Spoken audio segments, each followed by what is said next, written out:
Hey, I am Tom the Beer Whisperer, and I am back with finishing the last of my Kingpin double red ale, and you caught me eating a little bit of provolone because it goes good with a double red ale. Why the hell not? I say.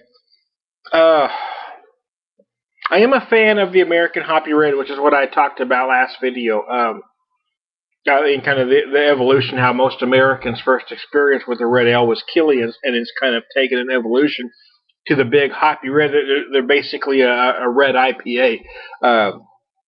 They're big and they're hopped, but the difference is this one utilizes caramel malts and rye malts, so you've got a bigger, richer version. You can see the head. I mean, it's just very creamy. It's got a similar malt profile that you'd expect from a beer like that, but then you've got these big, huge hops. And then I'm combining it here because I love to sip a little whiskey with beer. Sometimes I usually allow myself about a jigger, which is a shot and a half an evening, and that's I won't have one after this is gone.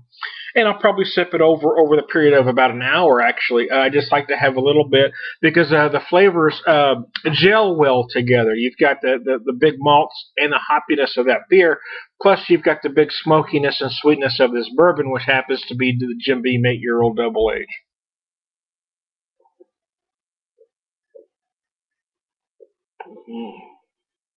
There's no real trick to drink. Some people like to. I've never been a guy that likes to mix my whiskey with soda pop. I just don't like it at all. And it's been kind of an evolution for me. I mean, I drank it with club soda as a youngster, a young drinker, and then I moved into my 30s to drinking it on the rocks. But now I've kind of gotten to where I like neat, and every once I put one ice cube in.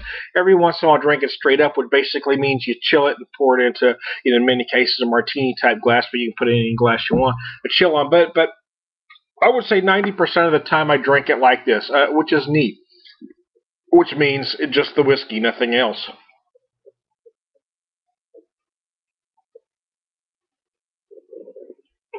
This is for a moderately priced under $20 a bottle of whiskey. It is relatively smooth.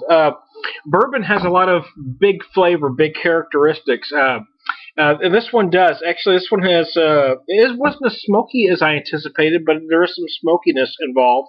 It is sweeter than I expected, though.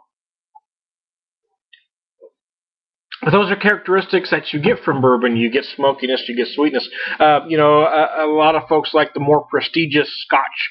I also love Irish whiskeys.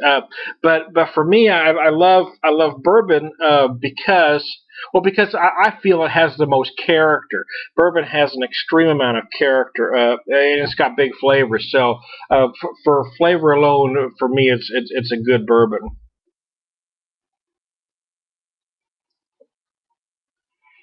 This is very sweet, and for $20 a bottle, it's pretty reasonable. I mean, you can spend a lot of money to get more expensive bourbons, and I do when I can. But for something affordable, this is good too. And if you're looking at me here, you could tell I'm not making a face. This is very easy to drink.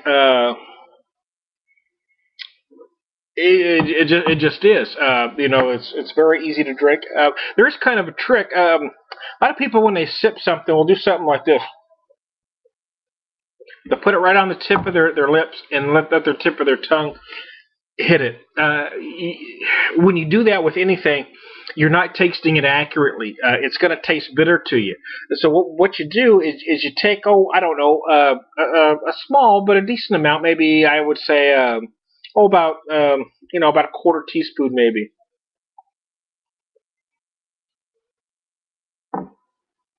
Get it back to the middle of your tongue.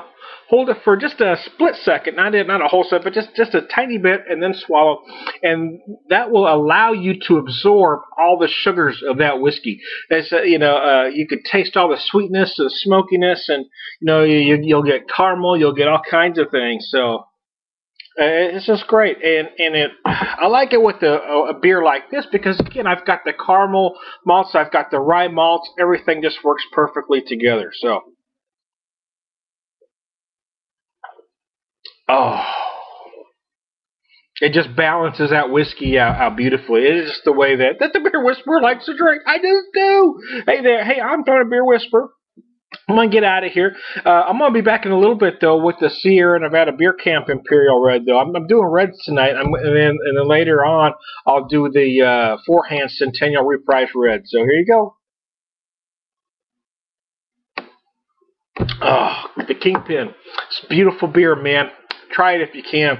I got it at a reasonable price. Actually, I got a 12-pack of it. It was a mix pack, and it was only $14. That's a deal. So try it if you can. It's an absolute great beer. I'm the Beer Whisperer. Goodbye.